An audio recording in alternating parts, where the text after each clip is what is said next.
Welcome to a new edition of the Neon Jazz Interview Series with jazz saxophonist and composer Shawn Maxwell on his newest 2023 album called J-Town Suite. It's something that's been in his mind for quite some time, and now it's finally a reality. We cover the beginnings and the construction of this album, surviving COVID, the future, live shows, and so much more. Enjoy this rendezvous with Shawn. So great to catch up with you again, Shawn. Thanks for taking us out. Well, thank you for doing this for me, man. I appreciate it. It means a lot. So thank you. Absolutely, man. Before we get into the J-Town Suite, I'm curious, how did you end up kind of getting through the pandemic, the rest of it, and how has it changed you now that, everything's kind of opened back up, you got new material out?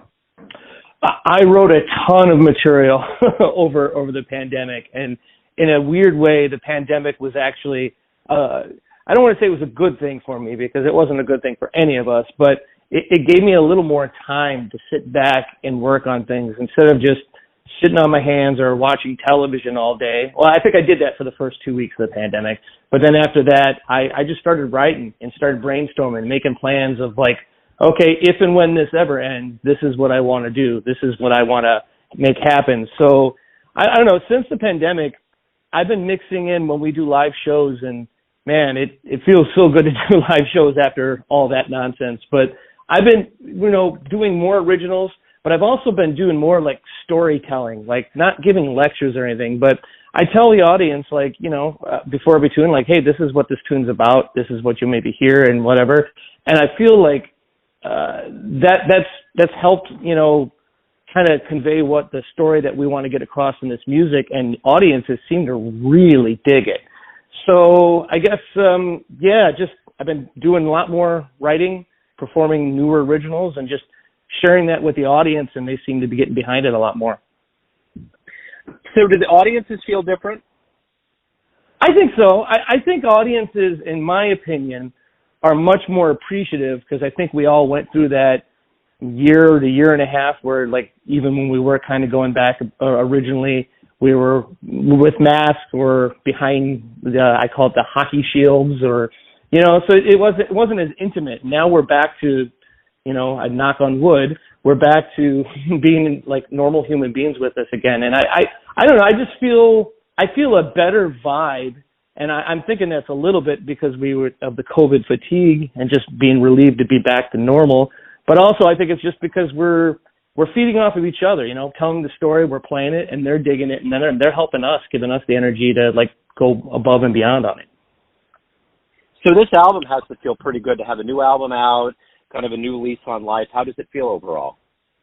It is great. It's great. And I love all my albums. I wouldn't put them out if I didn't.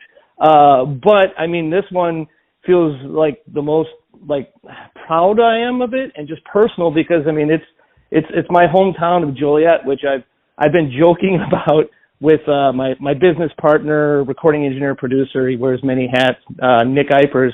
I've been talking like, I need to do something called J-Town Suite for my hometown, and he's kind of like, I don't think that's a good idea. He's been saying that to me for several years until eventually he's like, you mentioned this so much, it must mean a lot of things to you, so let's do it. And we were both very, very happy because, going back to what I was telling about the storytelling about like what these tunes are about, when I play it and tell the stories, pretty much everyone's like, well, yeah, I think you nailed that. So yeah, I'm feeling great with this, and I'm hoping that more of the world can hear it and experience it soon. And ultimately, what are you hoping the listener gets from this album?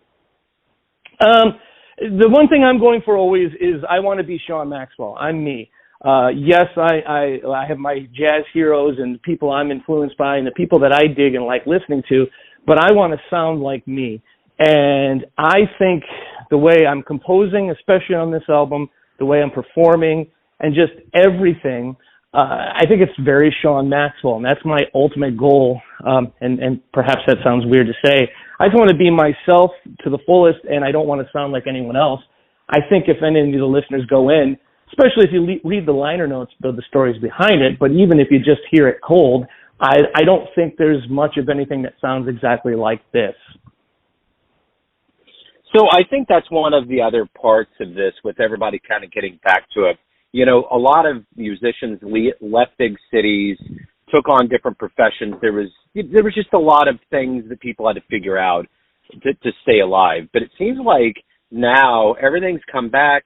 People are still filling up schools. It seems like it's strong. What's your take on the health of jazz in 2023? I mean, it can be better, but it's good. It's good. I mean, it's along the same lines where I remember just people are always saying, you can't make a living in music. And I'm like, well, I am.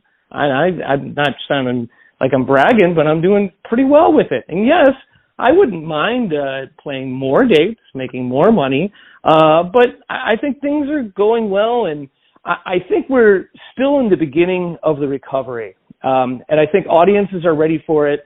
I think it's just going to take probably another year or two to hopefully get back to exactly where we were before, if we aren't already, and hopefully go beyond that. Because again, my experiences in the last year and a half, especially, is people are clamoring for something like this. And when we do a lot of shows, depending on where it is, we will have a table or off the stage, and many people will come up and purchase, vinyl, CDs, whatever other merch we have. But even if they don't, we usually have a huge line of people that just want to tell us, like, dude, I love that tune. I had such a great time here, and they're really into it. So I guess overall, I think things are in a good place. So talk to me a little bit about any shows related to the album, anything that might be going on in your world right now, live-wise, and as the year goes on. Unfortunately, for the rest of the year, we're not on the road. We have a couple basic things we just did in Chicago for the grand album release about a week ago. And just because of some other conflicts I have, we are not going to be traveling the rest of 2023. We're in the process of getting things rolling in 2024, so I would tell everyone just to check our website. There will be, official things going up fairly soon. We're just finishing up some contracts and different things. But I'm looking at 2024 of, I'm going to call that the year of no sleep, because I'm just going to get us on the road and doing local things a ton. So unfortunately I can't say we're going to be in this city just right now, because I can't announce it because they're not all official. But I'd say everyone just keep an eye on our website, and chances are we're going to be near some of you very, very soon.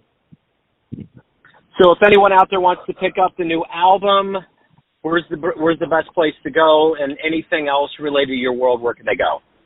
You can always go to our website, which is ShawnMaxwell.com. Shawn is spelled SHAWN, and then Maxwell, just like the coffee, ShawnMaxwell.com. You can also find us on Bandcamp or iTunes. And you can also find us on all the social media platforms. If you put in Shawn Maxwell or Shawn Maxwell Music, it should take you to where you want to be. Shawn Maxwell, this has been wonderful. Thank you for catching back up at the show. Best of luck with everything. And, I'm sure we'll talk again. All right. Thanks a lot. I appreciate it. Thanks for listening and tuning into another Neon Jazz interview, where we give you a bit of insight into the finest players and minds in Omaha, New York City, Kansas City, and spots all over the globe, giving fans all that jazz. Thanks to Shawn for coming back to the show and for a great story. If you want to hear more Neon Jazz interviews, you can find us on Spotify and Apple Podcasts. Subscribe to us at YouTube, and for everything Neon Jazz, go to theneonjazz.blogspot.com. Until next time, enjoy the jazz, my friends.